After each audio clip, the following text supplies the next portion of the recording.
porque no tenemos realmente mucho tiempo, nos quedan 40 minutos y quiero por lo menos dejar 10 minutos para llegar a un acuerdo en cuanto a lo que es el ajuste del horario de clase que ustedes están solicitando y que me parece lo más lógico, lo más conveniente.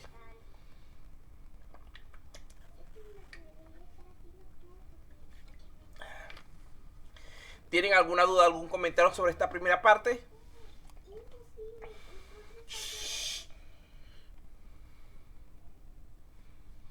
Bueno, vamos a seguir entonces.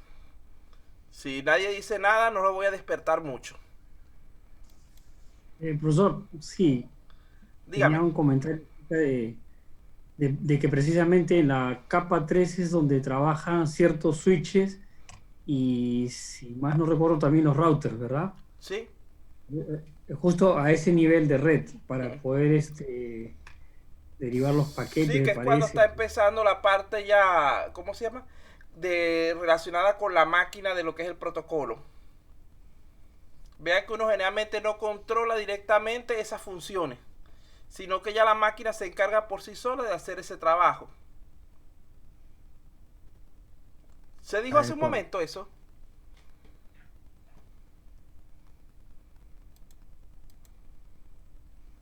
Bueno, ¿podemos continuar o alguna otra duda? Está bien, adelante, profesor. Sí. Bueno, vamos a seguir entonces. Lo siguiente es recordar que digamos que a medida que vamos avanzando en nuestro protocolo, en nuestro modelo, la información se va transformando y por lo tanto también va a cambiar de nombre. Vean que inicialmente podríamos decir que en la capa de aplicación se reciben datos o información, mientras que cuando llegamos a la capa de transporte es convertido a segmentos.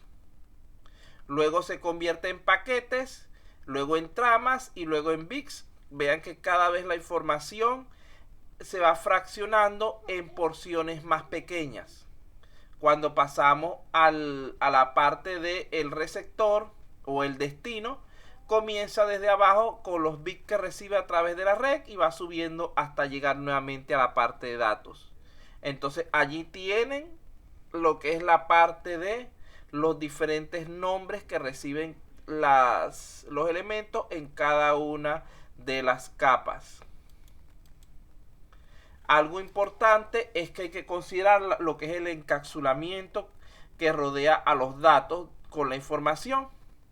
Imagínense que en este caso, para ver si no tengo la pizarra ni la cuestión de escribir. Tengo que quejarme de no porque no me están dando las herramientas. Me están dando herramientas tipo alumno en vez de tipo docente. Bueno, imagínense lo siguiente. Como se recuerdan esas muñecas rusas, que hay una muñequita dentro metida con otra muñequita más grande, otra más grande, otra más grande, hasta que llega la última, la más grande. Algo así es lo que hacen las capas. Cada vez que van pasando de una a otra, le añaden como una envoltura, un encapsulamiento con cierta información adicional correspondiente a la capa. Entonces, lo que era una información pequeñita, un pequeño fragmento de datos, está cubierto con sus 7 capas de información, cada una con un valor para la capa correspondiente. Ya ese dato, cuando sale de la capa física, de la última capa, va con toda esa envoltura. Y cuando entra en la capa física del siguiente modelo, empiezan a quitarle esos encabezados. Empieza poco a poco a perder esa envoltura hasta que llega a la parte de aplicación donde vemos la información original que se había enviado si todo ha sucedido correctamente. ¿Cómo es el funcionamiento básico del modelo OSI entonces? Cada uno de los niveles OSI tiene sus propias funciones y protocolos que trabajan para comunicarse con los otros niveles. Los protocolos de cada nivel se comunican solo con sus homólogos, es decir, con su mismo protocolo situado en el extremo de la comunicación. De esta forma no tendrán influencia los otros protocolos de los niveles. Pero ¿cómo se puede suceder esto si va pasando de capa en capa? porque recuerden que cuando él sale de la última capa, de la capa física, él sale con una envoltura. Esa envoltura no la puede abrir otra capa, sino la capa física del otro equipo. Y por lo tanto, la información que envió la capa física solo puede ser accedida por la otra capa física. Una vez que le quitan esa envoltura, pasa a la siguiente capa, la cual solamente se puede ser leída por su homóloga del otro sistema, y así va perdiendo esas envolturas, ese encapsulamiento, sin que haya alteración de parte de las otras capas de la información que envió la capa original. Aquí tenemos la imagen que vimos anteriormente, donde podemos ver, ya esto lo expliqué, no lo voy a repetir porque se nos va a ir toda la noche en eso. Vemos el host 1 y el host 2, es decir, origen y destino, y la información va bajando por cada capa y llega nuevamente a la capa más baja, a la capa física, hasta que finalmente vuelve a subir y llega a lo que es la máquina de destino. Para establecer el flujo de información, la máquina de origen envía los datos que partirán desde la capa más superficial hasta la capa física, como ya se dijo. Luego, en la máquina destino, el flujo llegará a la capa física y subirá hasta la capa más superficial que tenga.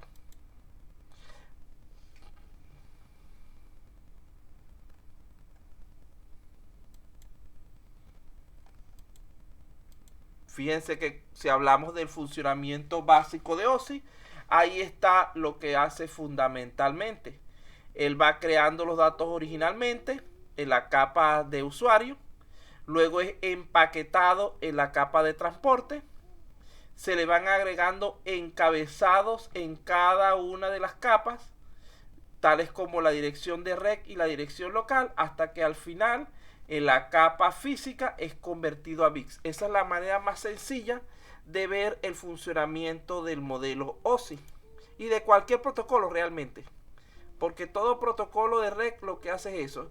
El usuario crea los datos, son empaquetados en alguna capa para compactarlos, para estandarizarlos. Se le van agregando los encabezados correspondientes, que pueden variar de un modelo a otro, y finalmente se convierten a bits, que es lo único que entiende la máquina. Aquí tenemos que cuando creamos los datos, aquí está, esto es lo que brinda el usuario. Luego los empaquetamos, es decir, esos datos que teníamos anteriormente, los metemos en su cajita para enviarlos, que es lo que hace la capa de transporte. Luego de allí, ese paquete queda cerrado. Se le añaden las direcciones de REC, o sea, y la dirección local. Ahí está como sus etiqueticas de destinatario y origen.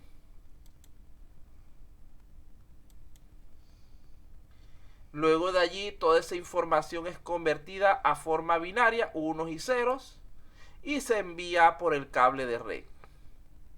Fíjense que en el modelo OSI existen algunas entidades de datos básicas,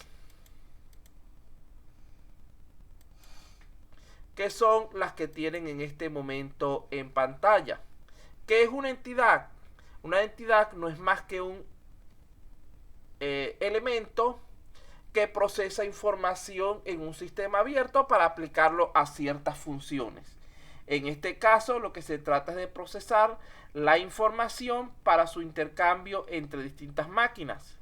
Este proceso está formado en primer lugar por lo que es el punto de acceso al servicio, SAP, que es el lugar en el que cada capa encuentra los servicios de la capa que hay justamente debajo. Es decir, es el punto de unión entre dos capas diferentes. Aparte de eso, tenemos la unidad de datos de interfaz, que lo que es el bloque de información que pasa de una capa a la capa inferior. La unidad de datos del protocolo, recordemos que los paquetes de información que transportan los datos que se pretenden enviar por medio de la red se encuentran dentro de esta unidad de datos del protocolo. Esta información es fraccionada y está compuesta por una cabecera, o sea, se le anexa una cabecera que lleva los datos de control. Dicha información se intercambia entre dos entidades que pertenecen al mismo lugar, al mismo nivel, en lugares diferentes. Tenemos por último lo que es la unidad de datos del servicio. Cada unidad de datos de interfaz se compone de un campo de información para el control de la interfaz y otro campo de información de lo que sería la red. La unidad de datos del servicio de un nivel N representa la unidad de datos de protocolo del siguiente nivel. Aquí lo tenemos en forma gráfica.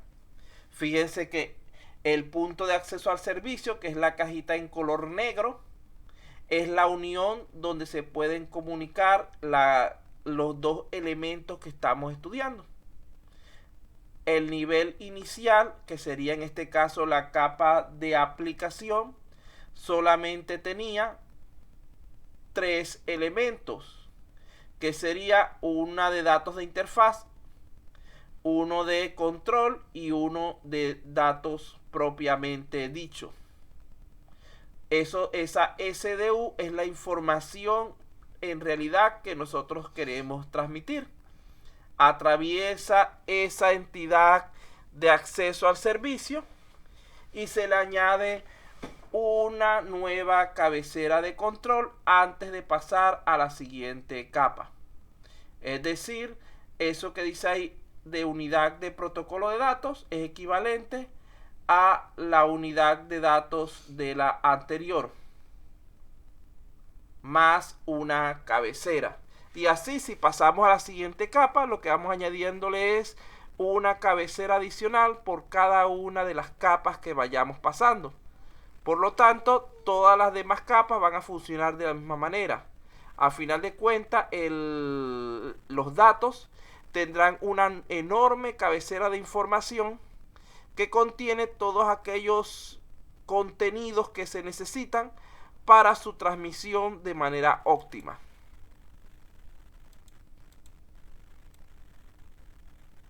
Aquí lo dije y no puse la imagen, se me pasó, pero no importa. De todas maneras vamos a repetirlo porque me imagino que quedaron en un arroz con leche. Porque eso no tanto por la dificultad del proceso, sino por el montón de abreviaturas. Repito, imaginemos que la capa que tenemos arriba en verde es su capa de aplicación, en la cual disponemos de una interfaz, que es la parte azul clara, la IDU, interfaz de datos del usuario. Esa interfaz lo que contiene son dos elementos, que es un elemento de control, el que dice ICI, y un elemento de datos, que es la información propiamente que queremos transmitir. Para nosotros pasar esa información a la segunda capa, a la capa de sesión, debe ser a través de un punto de acceso al servicio, que es el SAP. Ese punto de acceso al servicio hace las veces de puente para poder unir temporalmente las capas y sea transmitida la información. Pero ¿qué sucede? Cuando la información pasa por ese SAP, lo que teníamos arriba, él va a tomar una nueva cabecera que va a complementar la información que requerimos para poder hacer la transferencia de los datos. Al pasar esto que tenemos en la parte azul, desde el cuadrito negro de SAC en adelante, se repite para todas las demás los demás niveles de nuestro modelo. Por lo tanto, cuando sale de la última capa, ya tiene un conjunto de cabeceras de control que van a permitir que los datos sean reconocidos por el siguiente equipo que los va a recibir. Y así se repite el proceso de comunicación de manera inversa. Es decir, en ese punto, cuando llega a la nivel físico del otro equipo, comienza a perder esas cabeceras y comienza a subir a través de los puntos de acceso hasta llegar a la capa de aplicación, donde simplemente vamos a ver una interfaz de control, una interfaz de datos de una unidad de datos de usuario que van a conformar la interfaz para el usuario.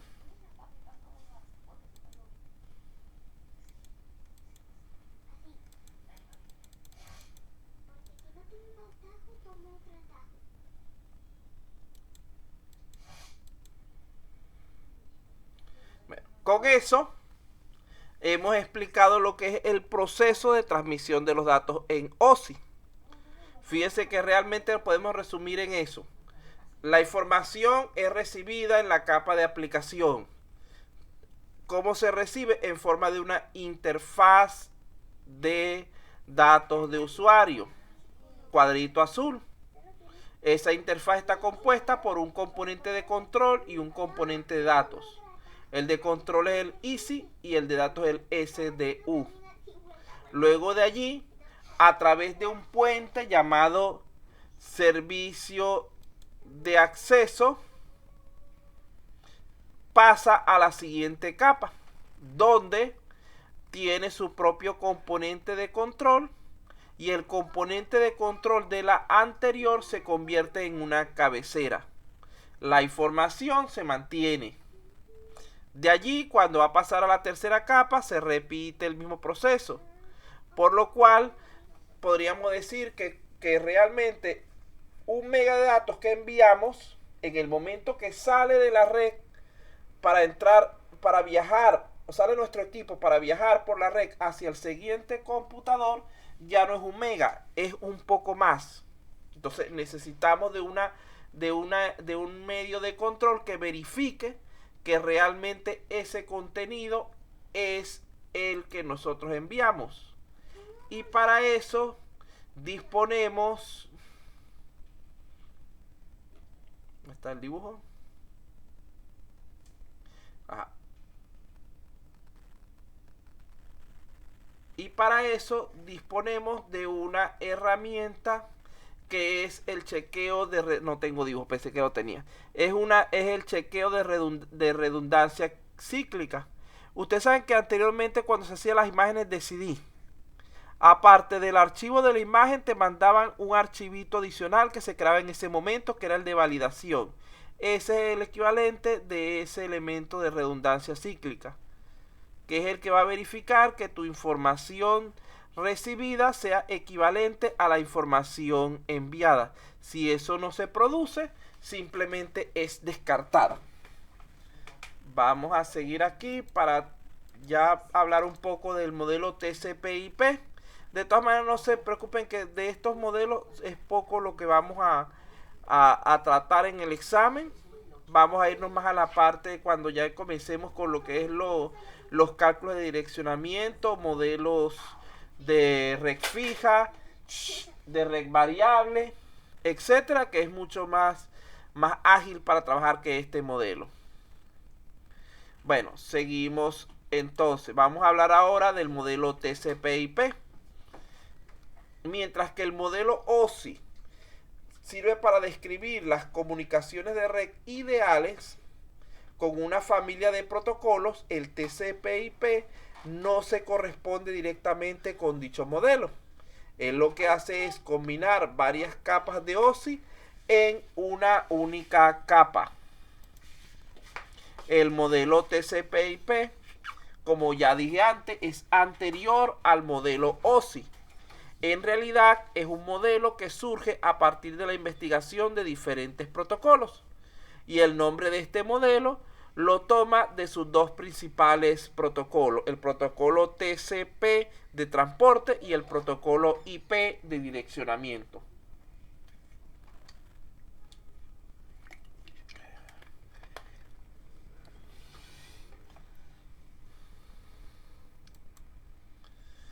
Aquí tenemos lo que serían las capas resumidas de este modelo. Tenemos la capa de acceso a red, que es la que se encarga del control de los elementos físicos de la red. Tenemos la capa de internet, vean que ya de una vez tiene ese nombre, que es la que proporciona el paquete de datos, selecciona la mejor ruta. Tenemos la de transporte, que forma la conexión lógica. Y tenemos la capa de aplicación, que es la que se encarga de conectarse con el usuario. Aquí las tenemos, las podemos separar como hicimos con la otra, las que están orientadas al usuario y las que están orientadas a la máquina. Si se recuerdan, la anterior era muy similar. Tenemos las dos capas inferiores, están comunicadas o orientadas a la máquina, que son la capa de red y la de enlace, y las dos capas superiores están orientadas al usuario.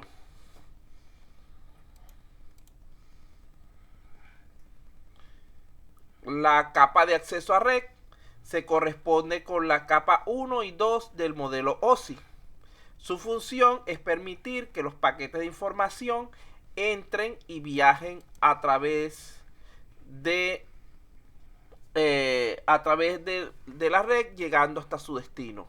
El protocolo para conseguirlo dependerá del tipo de red del que estemos tratando. La capa 2 o capa de internet, también es conocida como capa IP, acepta y transfiere los paquetes de la red. Esta capa incluye el protocolo IP y el protocolo de resolución de direcciones ARP, así como el protocolo de mensaje de control de internet, el ICMP. Es equivalente a la capa 3 de OSI. La capa 4 o capa de transporte se corresponde con las capas 4, 5 y 6 del modelo OSI y se encarga de gestionar lo que es el envío de información entre dos entidades que se comunican.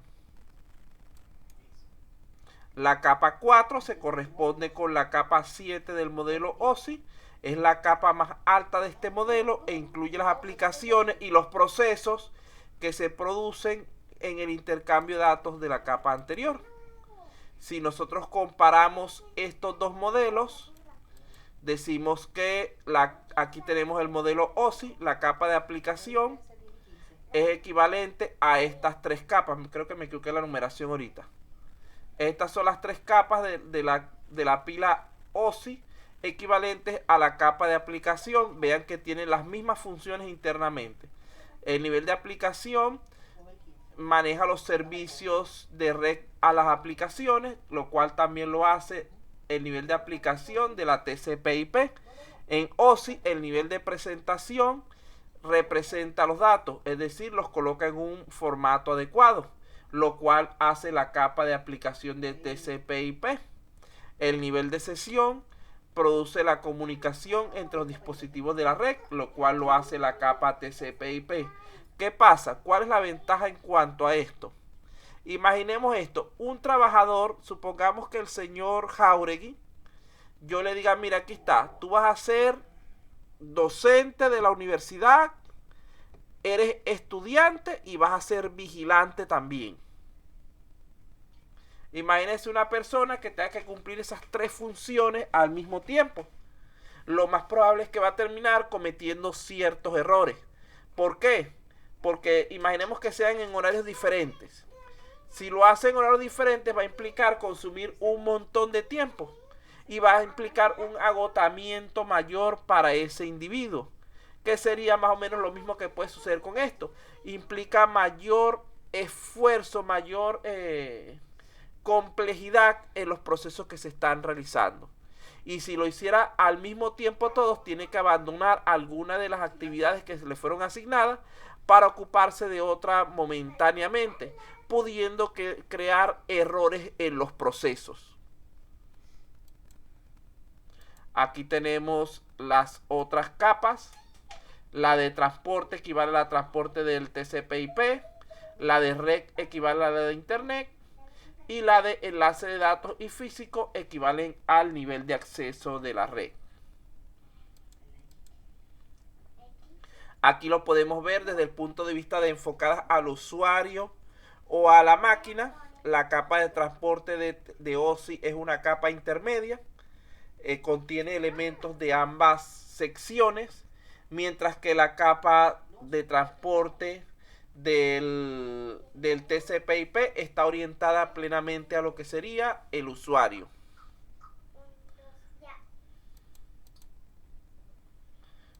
Este modelo ya lo explicamos varias veces. Similitudes, para ya ir terminando y poder darle chance de ver sus contenidos. Primeramente, ambos trabajan por capas. No será la misma cantidad, pero ambos trabajan por capas.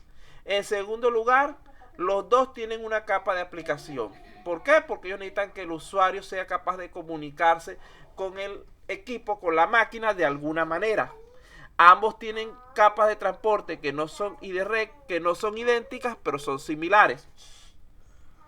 La tecnología es de conmutación por paquetes, es decir, vamos intercambiando información empaquetada, que se supone que la siguiente capa no se va a meter con los elementos internos, sino con los que le corresponden en ambos casos. Y los profesionales que trabajan con red deben conocer ambos modelos. En cuanto a sus diferencias, el modelo TCP/IP combina las funciones de la capa de presentación y sesión de OSI en la capa de aplicación. Es decir, la capa de aplicación de TCP/IP está formada por esos tres componentes del modelo OSI y combina las capas de enlace y capa física del modelo OSI en una sola capa. TCP/IP parece ser más simple porque tiene menos capas, aunque realmente no lo es tanto. TCP/IP en la práctica es más usado y OSI es más usado desde el punto de vista académico, es decir, en términos de teoría.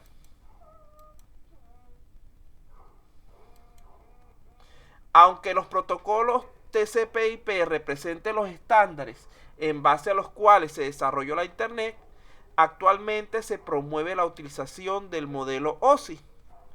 Esto debido a ciertos motivos importantes. En primer lugar, OSI es un estándar mundial de tipo genérico independiente de los protocolos que estemos utilizando. En segundo lugar, OSI es más detallado, lo que lo hace mejor para su comprensión, su enseñanza y para el aprendizaje. Y al ser más detallado, también resulta mucho más fácil o mucho más probable lo que es el diagnóstico de las fallas. Bueno, hasta aquí, muchachos, lo que sería el contenido del día. Yo sé que es un poquito pesado y cuestión, pero esto es lo que teníamos para trabajar en el día de hoy. Revíselo un poco, sobre todo recuerden los nombres y las funciones de las capas, porque es lo que más puede estar presente en su evaluación cuando les toque, etc. Vamos a procurar ir avanzando entonces la próxima clase con la siguiente parte del contenido, que sería esta semana el día miércoles. Ahora bien,